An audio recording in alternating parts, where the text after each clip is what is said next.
Que ferez-vous lorsque des pays occidentaux fourniront des chars de bataille à l'armée ukrainienne? Ce qui arrivera forcément. Monsieur le colonel, on va les brûler.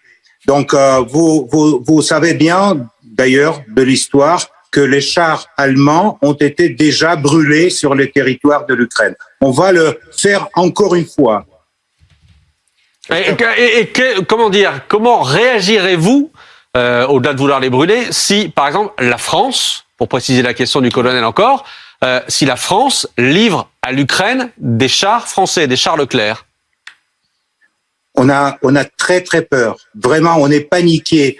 Vous pouvez livrer aux totalités l'Union européenne avec les chars grecs. Vous pouvez livrer aux Ukrainiens 200 chars. Vous croyez que pour l'armée russe, c'est un problème de brûler 200 chars? Je peux vous donner un autre peut-être matériel pour l'analyse. Vous avez refusé le gaz russe. Aujourd'hui, vous êtes en train d'acheter le gaz américain 3 fois plus cher. Vous allez fournir vos chars aux Ukrainiens. Et récemment, vous allez acheter les chars américains, les Abrams, 3 fois plus cher. C'est ça la guerre, le prix de la guerre en Ukraine pour l'Europe. La propagande officielle occidentale a refusé de donner la parole à des Russes, et cette interview avec vous, c'est une rare possibilité de donner l'opinion russe à la télévision française. Piotr Tolstoï, on reçoit régulièrement, par exemple, Alexander Makogonov, depuis le début de la guerre, sur notre plateau, mais sur d'autres chaînes aussi. Vous parlez des médias occidentaux, je parle des médias français. Alexander Makogonov, votre représentant ici, en tout cas porte-parole de l'ambassade de Russie, est régulièrement interviewé. C'est la deuxième interview qu'on fait. La dernière, elle remonte à quelques mois. C'est la deuxième interview que l'on fait ensemble sur ce plateau. Vous avez aussi la parole. Le problème, c'est que cette parole, vous ne reconnaissez même pas les évidences. Pauline Simonet. Oui, moi j'allais vous demander si vous n'avez pas finalement déjà perdu cette guerre en quelque sorte, parce qu'on s'approche de cet anniversaire d'1 an de la guerre. On pensait que vous pensiez remporter cette guerre en quelques semaines à peine, et là 1 an après, vous n'avez remporté quasiment aucune victoire, aucune grande ville. Est-ce que finalement vous ne considérez pas, si vous êtes honnête, que cette guerre vous l'avez déjà perdue face aux Ukrainiens? Non, Colline. Malgré qu'aujourd'hui tout le bloc militaire d'OTAN participe dans cette guerre par l'armement, munitions, approvisionnement de l'armée ukrainienne, la Russie va gagner cette guerre. Et c'est pas 1 an. On a l'éternité devant nous. Donc, vous inquiétez pas. Tôt ou tard, on va gagner cette guerre et on va, avec vous, faire une analyse des bilans de tout ce qui s'est passé entre la Russie et l'Ukraine à partir des années 90 jusqu'au, par exemple, 2025. Colonel Goya. Oui. Que ferez-vous lorsque des pays occidentaux fourniront des chars de bataille à l'armée ukrainienne? Ce qui arrivera forcément. Monsieur le colonel, on va les brûler. Donc, vous savez bien, d'ailleurs, de l'histoire, que les chars allemands ont été déjà brûlés sur le territoire de l'Ukraine. On va le faire encore une fois. Comment réagirez-vous, au-delà de vouloir les brûler, si, par exemple, la France, pour préciser la question du colonel encore, si la France livre à l'Ukraine des chars français, des chars Leclerc? On a très très peur. Vraiment, on est paniqué. Vous pouvez livrer aux totalités l'Union européenne avec les chars grecs. Vous pouvez livrer aux Ukrainiens 200 chars. Vous croyez que pour l'armée russe, c'est un problème de brûler 200 chars? Je peux vous donner un autre peut-être matériel pour l'analyse. Vous avez refusé le gaz russe. Aujourd'hui, vous êtes en train d'acheter le gaz américain 3 fois plus cher. Vous allez fournir vos chars aux Ukrainiens. Et récemment, vous allez acheter les chars américains, les Abrams, 3 fois plus cher. C'est ça la guerre, le prix de la guerre en Ukraine pour l'Europe. C'est votre choix. Personne ne vous empêche, mais on n'a pas peur de vos chars. Quand on voit les difficultés de l'armée russe depuis 1 an, alors que l'Ukraine n'a pas les chars occidentaux, on peut avoir des doutes sur ce que vous nous dites là, si les Occidentaux se mettent à livrer aussi des chars lourds à l'Ukraine. Mais vous pouvez avoir les doutes, de toutes les façons, c'est votre droit. On est dans les pays démocratiques. Je vous dis, c'est ce que ressent les Russes par rapport la question de Monsieur Colonel, c'était ça. Qu'est-ce que vous allez faire avec les chars de l'OTAN on va fournir en Ukraine? On va les brûler, comme tous les gens qui vont venir avec ces chars, parce que c'est clair que les Ukrainiens ne peuvent pas guider les chars Leclerc ou les chars Léopard. Attendez, vous attendez, tous les spécialistes. Piotr Tolstoï, pour parler concrètement, vous attendez à ce que s'il y a des livraisons de chars occidentaux, il y ait à l'intérieur de ces chars des soldats occidentaux. Pour vous, les Ukrainiens ne pourront pas s'en servir? Mais bien sûr, parce que je ne sais pas si peut-être vous pouvez demander, Monsieur le Colonel, pour avoir le service technique d'un char, il faut toute une équipe qui fait ce service après chaque bataille.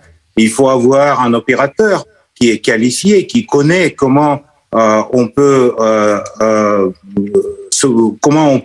guider ce char. Donc, vous pouvez pas du coup fournir les chars et imaginer que les Ukrainiens vont attaquer avec ces chars les Russes. Mais de toutes les façons, quoi que va se passer avec les chars, ils seront brûlés. Ça, je peux vous garantir. Colonel Goya, sur ce point-là spécifiquement. Non mais Monsieur Tolstoï, ça s'apprend. Hein. On a fourni des matériels d'artillerie également assez complexes. Ce sont les Ukrainiens qui les utilisent. Ce sera la même chose avec les chars de bataille que nous fournirons. Les Russes d'ailleurs la même chose. Ils fournissent les chars au monde entier et d'autres pays apprennent à utiliser les chars russes. Mais Piotr Tolstoï, on a l'impression finalement qu'il n'y a pas beaucoup de réaction du côté de la Russie. Est-ce que, après tout ce qu'on a vu, les armes qui ont été fournies les unes après les autres par les pays occidentaux, on a l'impression finalement que vous n'avez pas vraiment moyen de réaction? On n'a pas peur des armes qui ont fournies par les Occidentaux parce que chaque jour, dans tous les bilans du ministère de la Défense, on a 2 systèmes artillerie français qui est éliminé. On a 3 systèmes HIMARS américaines qui sont bombardés. Donc, vous inquiétez pas, tout ça va se retrouver, je sais pas, en Turquie pour le métal très bientôt. Et on a bien compris, pardon, mais si, comme vous n'avez pas peur des armes occidentales, vous vous protégez en mettant des batteries de défense antiaérienne à Moscou, c'est pour ça que vous les mettez là. Diamancel. J'ai une question. Je comprends pas, Piotr, la stratégie militaire du président Poutine.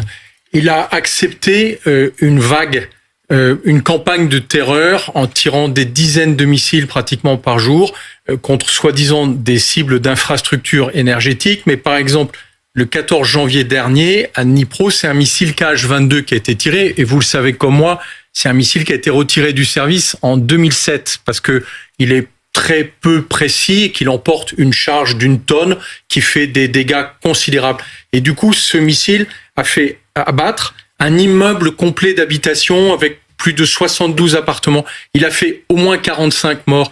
C'est ça le ciblage, la capacité de l'armée russe, ou c'est juste parce que vous avez même plus les munitions nécessaires pour pouvoir les guider sur vos objectifs? Écoutez, les histoires que les Russes n'ont plus de munitions, ça dure déjà des mois. Je n'ai pas dit ça, je dis pourquoi vous lancez un missile que vous savez complètement obsolète et qui va faire des destructions massives dans une ville. C'est comme ça que vous libérez une ville, c'est ça? Ok. Permettez-moi de répondre. Alors, on n'a pas le déficit de munitions. On va tirer encore, on a beaucoup de missiles. Ça, c'est la première chose. La deuxième chose, vous avez demandé la stratégie de M. Poutine. Oui. Peut-être la stratégie de M. Poutine, c'est la stratégie pour ne pas que vous le compreniez. C'est ça la stratégie. Ah oui, ça c'est sûr qu'on le comprend pas. C'est clair que vous êtes déjà dans le vague. Et ce qui concerne cette histoire sur Dniepr, donc c'est la missile antiaérienne ukrainienne qui a abattu le missile russe sur l'immeuble. Ça a été reconnu même par les officiels en Ukraine. Donc, tous ces histoires que les Russes... C'est faux, je tiens à vous le dire, Piotr, parce que il y a un journaliste de Russia Today qui a essayé de me vendre cette histoire, cette sornette, que c'était un missile anti-aérien ukrainien qui avait détourné le Kh-22. Ouais. Je trouve que si vous aviez un tout petit peu de connaissances militaires, vous sauriez qu'on ne sait pas intercepter un missile Kh-22. Donc c'était même pas envisageable. Et quand vous avez tiré ce missile Kh-22, vous saviez que vous alliez commettre des destructions massives. Mais c'est très intéressant ce que vous dites quand vous expliquez que même Poutine a une stratégie incompréhensible, parce que je pense que globalement, le chaos de cette guerre, c'est à cause d'un tyran chaotique. Et quand je vois par qui il est entouré, je comprends qu'il n'y arrivera pas. D'abord, j'ai toujours le plaisir de vous entendre, mais si vous me permettez de finir la parole, ça serait très gentil. Donc, je vous dis que la stratégie militaire russe est construite de telle façon que ni Français, ni les Européens, ni les Américains ne le comprennent pas. Ça, c'est plus ou moins clair, et j'espère que vous avez eu le temps pour analyser l'absence de votre compréhension en stratégie. Ce qui concerne la missile ukrainienne qui a détourné la missile russe sur la maison, ça c'est une chose pour nous en tout cas prouvée. Vous êtes dans votre paradigme des mythes construits par la presse occidentale, vous pouvez rester dans ce paradigme. Mais je peux vous dire une autre chose qui peut-être va vous intéresser. Si la Russie visait les civils dans cette guerre, on était déjà plusieurs fois à Kiev. On a l'armement qui peut brûler des kilomètres de front en avant, mais on l'utilise pas justement parce que les Russes ne visent pas les civils dans cette guerre. 30 000 déjà victimes. 30 000 déjà victimes, Piotr Tolstoï. 30 000 victimes civiles, morts ou tuées, morts ou blessés, pardon. 30 000. 30 000. Minimum 30 000, Piotr Tolstoï. Mais vous sortez ces chiffres d'où dans votre Mariupol, tête, pas la ville Mariupol, vous l'avez rasée. 30 millions. Mais je vous dis 30 000, je vous dis 30 000. Petite Sergei question. Girlov, ensuite Ulysse Gosset. Sergei Girlov. Petite question, Monsieur Tolstoï. Vous étiez tellement sûr que vous avez la force russe qui va bien évidemment détruire tout le temps et le monde entier. Où est-ce que pas se tout trouve le temps, seulement les chars. Attendez. Laissez-moi finir de vous poser la question. Vous répondrez après. Ouais. Vous êtes fier de votre armement. Où se trouve votre char Armata que vous avez présenté pendant des années? Où se trouve ce char Armata sur les champs de bataille? Pourquoi M. Poutine a limogé M. Rogozin? Parce que justement, M. Rogozin n'arrivait pas à fabriquer les missiles, y compris Sarmat. Pourquoi M. Poutine a limogé son responsable de l'agence cosmique? D'abord, le départ de Rogozin n'a rien à voir avec les Sarmat. Sarmat, ils sont construits et ils sont aujourd'hui dans l'armée russe. Deuxièmement, ce qui concerne les chars Armata, ils ont été remplacés par les chars T-90, et vous le connaissez bien, ça c'est les chars mieux que les chars américains Abrams. Mais je peux vous dire que évidemment, comme dans n'importe quel pays du monde, comme dans n'importe quel pays du monde, la Russie a des difficultés à avoir beaucoup d'armements en même temps. Mais comme vous peut-être déjà remarqué, on n'a pas ni le déficit du char, ni le déficit des missiles, ni le déficit des bons commandants sur le terrain dans l'armée. On a malheureusement beaucoup d'armements et beaucoup de munitions qui arrivent en Ukraine de l'Europe. Mais on va tôt ou tard en finir avec ça aussi. Parce ça n'est pas fini. Et on a bien compris, c'est là déjà que ça n'était pas fini. On va finir avec d'abord les électrostations, après les ponts et les tunnels par lesquels vous êtes en train de fournir l'armement en Ukraine. Ça va pas tarder, mais étape par étape, on s'approche à notre but de cette opération spéciale militaire. Donc, de quel pont et de quel tunnel vous parlez, Piotr Tolstoï? De quel tunnel? Le tunnel dans les montagnes de Carpates, où arrivent les trains de Pologne sur les territoires ukrainiens. Ulysse Gosset. Vous connaissez. On a bien compris, Monsieur Tolstoï, que la guerre serait longue. La question que je me pose, c'est comment vous voyez la relation entre la France et la Russie. La France fournit des armes de plus en plus puissantes, l'Allemagne aussi, mais entre Paris et Moscou. Est-ce que vous considérez aujourd'hui que la France est un pays ennemi, premièrement. Et deuxièmement, est-ce que vous envisagez que cette guerre longue puisse déborder les frontières de l'Ukraine et qu'on entre dans un conflit avec la Pologne, avec l'Allemagne, avec la France? Est-ce qu'il y a un risque que cette guerre devienne une guerre en Europe et pas simplement aux frontières de l'Europe? Écoutez, quand vous me demandez si la France est un ennemi, la France mène contre mon pays une guerre économique déjà 8 ans, 9 ans. Et la France, comme vous avez reconnu, aujourd'hui fournit aux Ukrainiens les matériaux militaires. Donc, bien sûr, la France, pour nous, c'est un ennemi. Comme d'ailleurs l'Allemagne, comme d'autres pays de l'Europe qui aujourd'hui participent à une guerre du côté ukrainien de façon militaire, qui aujourd'hui ne donne pas aux Ukrainiens la possibilité d'avoir les négociations avec les Russes et ne donne pas la possibilité de terminer la guerre. Donc c'est votre responsabilité, c'est pas la nôtre. Ce qui concerne le futur, vous demandez si par exemple cette guerre dure encore 2 ans, 3 ans, 5 ans, s'il ne va pas déborder le territoire ukrainien. On va voir, ça va dépendre de votre participation, de la participation des pays de l'Europe dans cette guerre. Vous allez maintenant donner les chars, après vous allez donner des avions, après vous avez envoyé légions étrangères ou je sais pas quoi. Donc dès que les soldats étrangers seront sur le territoire de l'Ukraine, les soldats de l'OTAN, pour nous, ça serait comme aiment dire les Américains, une ligne rouge. Donc, tout dépend de vous, en fait, dans cette guerre et dans le futur de cette guerre.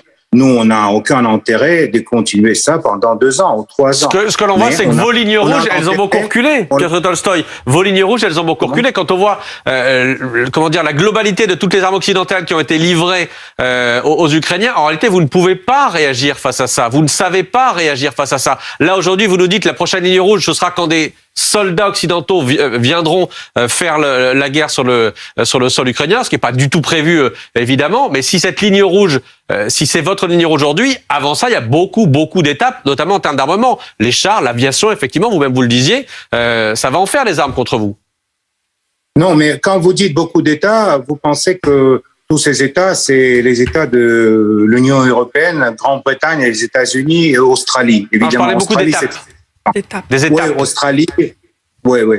Et donc, quand les gens ils se réunissent contre la Russie, pour nous, c'est pas quelque chose, c'est pas une nouveauté, c'est pas quelque chose très paradoxal parce que ça a été déjà dans notre histoire. Donc, nous sommes prêts. Quand vous dites que les chars c'est une ligne rouge, je vous ai dit, ils seront brûlés comme étaient à l'époque brûlés les chars allemands sur le territoire ukrainien. On va juste répéter l'histoire. Parce qu'en fait, les Ukrainiens, ils mettent les mêmes symboles sur les chars que mettaient les troupes de Adolf Hitler. Malheureusement, ils sont pas les nazis. Non. Ils mettent le même symbole, mais pour les Français, ils sont pas les nazis. Ils sont les victimes de la politique agressive de la Russie. Donc, on va éliminer tout ce public et on va s'arrêter à la frontière ukrainienne. Et on va regarder dans les yeux à des politiciens européens qui appellent sans cesse à accélérer la guerre et gagner la guerre sur le terrain. Donc, on va regarder à les yeux au monsieur Borrell ou à les autres grands politiciens qui aujourd'hui pensent qu'ils peuvent gagner la guerre contre la Russie.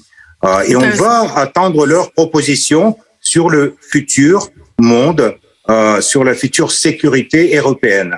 Vous inquiétez pas, ça va venir très vite et on va pouvoir discuter ça dans votre studio.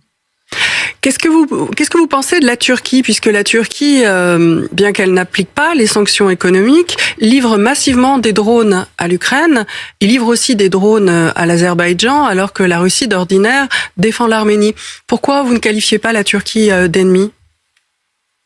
Ils sont très malins les Turcs. Parce que ils n'ont pas osé exploser les gazoducs comme ça fait les Européens. Donc vous ne répondez pas à ma question en fait. Pourquoi vous ne les blâmez pas pour les livraisons d'armes ? Pourquoi vous ne les qualifiez pas d'ennemis alors qu'ils livrent des armes qui permettent d'attaquer le territoire russe à l'intérieur et vous ne dites pourtant rien à Erdogan ? parce que avec la Turquie et avec Monsieur Erdogan, on a d'autres terrains de coopération, notamment coopération économique, importants pour nous dans cette période. Donc l'économie est plus importante que le militaire? L'économie est plus importante que le militaire? Économie, c'est important, mais j'ai dit que les Turcs, ils n'ont pas osé de exploser les gazoducs. C'est ce qu'ont osé les Européens ou les Britanniques ou les Américains, je ne sais pas qui. D'ailleurs, vous savez pas qui a fait exploser le Nord Stream? Non, moi j'enquête pas. Je sais, vous non plus. Oui, monsieur Tolstoï, Ah, au fait, on a eu des preuves. Ça fait quand même plusieurs mois que vous annonciez la fourniture de preuves accablantes sur l'application britannique. C'est comme avec 30 millions des civils ukrainiens qui sont morts. C'est un peu, on a dit 30 Vous 000. savez très bien que j'ai dit 30 000. Hein. Vous pouvez répéter 30 millions, Donc, j'ai dit 30 000. Hein. Il n'y a aucun problème et je maintiens le chiffre. Ouais, 30 000. Monsieur Mais Tolstoy, pourquoi pas vous avez 30 parlé millions, d'économie, ça, je vous avez comprends pas. dit la Turquie est un partenaire économique important. Bon, le volume des échanges entre la Russie et la Turquie est nettement inférieur à celui que la Russie avait avec l'Europe. Et en fait, vous avez provoqué les sanctions avec votre principal partenaire économique qui vous permettait de gagner de l'argent et en plus qui vous vendait tout ce que vous ne produisez pas. Est-ce que vous croyez que c'est quelque chose de sensé? Mais c'est pas nous qui ont entendu les sanctions contre les Européens, c'est les Européens qui, après Washington et Londres, on entendait les sanctions contre la Russie. Et c'est pas votre décision, c'est pas une décision européenne, c'est la décision qui a été prise à Washington. Pour nous, c'est clair, parce que pour l'Europe, ça n'a aucun sens de mener une guerre économique contre la Russie. La Russie était le seul votre ressource pour rester comme la civilisation dans le futur monde. Il y a la Chine, les États-Unis, l'Europe aura pu être, mais malheureusement ne le sera pas à cause de toutes ces décisions et notamment à cause de l'opération militaire en Ukraine. Mais ça, c'était votre choix. Nous, on était toujours pour la coopération avec l'Europe. Nous avons beaucoup de téléspectateurs, Monsieur Tolstoï, nous avons beaucoup de téléspectateurs qui, en vous regardant, se demandent si vous vivez sur la même planète que nous ou bien si vous n'êtes pas dans un monde parallèle. Non, c'est vrai, vous avez raison. On vit dans des planètes différentes parce que par les narratives américains, par le mensonge que vous distribuez entre les téléspectateurs, notamment en France et en Afrique, vous avez complètement changé, vous avez détourné l'image du monde dans lequel vous êtes. Vous croyez que vous êtes le centre du monde, tandis que avec 75% des entreprises qui travaillaient en Russie avant le début de l'opération continuent de travailler. Ils ont juste changé leur juridiction. Il y en a la plupart du monde entier continue à coopérer avec la Russie et cette coopération aujourd'hui se développe beaucoup plus vite que à l'époque quand on avait la coopération avec l'Europe. On arrive où, Piotr Tolstoï? La vraie image, malheureusement, vous échappe parce que vous regardez dans le monde du votre coin européen. Mais je vous rappelle que le plus grand pays de l'Europe, c'est la Russie. Merci Piotr Tolstoï, merci à vous. Je suis obligé de vous couper, merci à vous. On arrive au bout de cette interview. Merci d'avoir été notre invité ce soir. Merci à tous les 6.